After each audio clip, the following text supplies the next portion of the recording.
Hello and welcome to another Sinister Sunday. This is the 9th haunted house in our haunted house series.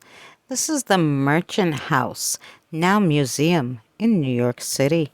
Many visitors who visit the tenement museum ask the staff, is it haunted? While the staff does not attest to any supernatural stories on record at 97 Orchard, the history of Lower Manhattan is notoriously filled with tales of mysterious apparitions and disgruntled spirits.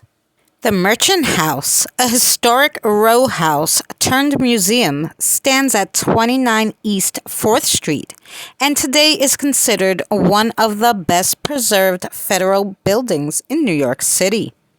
But long before tourists walked through its Greek rival-style halls, the house was occupied by the Treadwells, a wealthy Manhattan family. The 5-story brick structure was purchased by Seabury Treadwell for $18,000 in 1835. During the late 1830s, Mr. Treadwell moved his wife and children into the Merchant House, and they prepared for the birth of their 8th child, the only one to be born at the new home and the only one to never leave.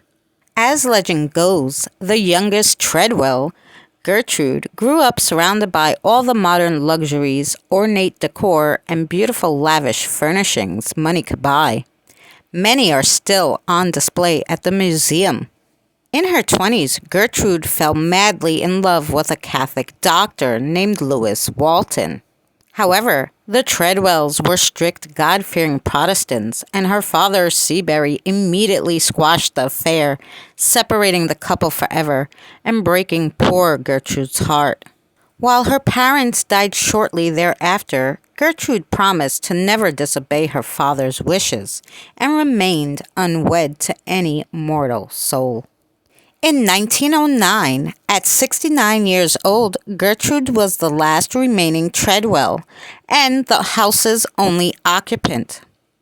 She was largely considered a recluse and a spinster, but she was faithfully committed to keeping her home in the same exact manner as it was kept during her childhood.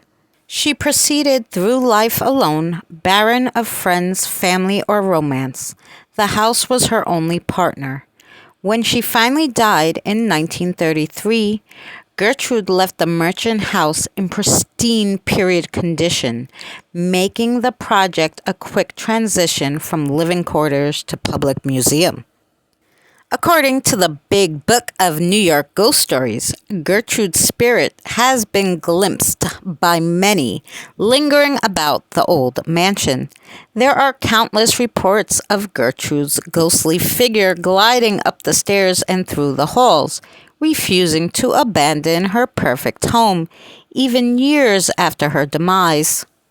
Clear notes coming from the house's broken piano have allegedly been heard streaming from the parlor window out onto the street for passerbyers to enjoy, even when the museum was locked and empty. Teacups have known to uproot themselves from the shelves and scatter about the kitchen and dining room, and a cool breeze emanates throughout the upstairs room where Gertrude last lay her head. On a recent candlelit tour of the Merchant House, the guide focused on the supernatural occurrences, including apparitions, cold bursts of air, and even visitor encounters with full-bodied spirits.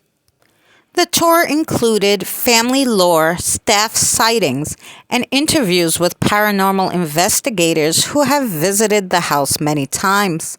The investigators presented photographs and enhanced audio recordings of spirits called EVPs, electronic voice phenomenons, to prove that spirits of the Treadwells and some servants even still linger in the home today.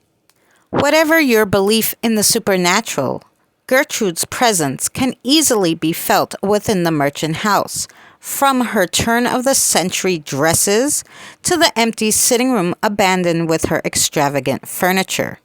So if you're ever in the New York City area, pay a visit to the Merchant House Museum. and see for yourself. Be sure to say hello to Gertrude. Thank you so much for watching another Sinister Sunday.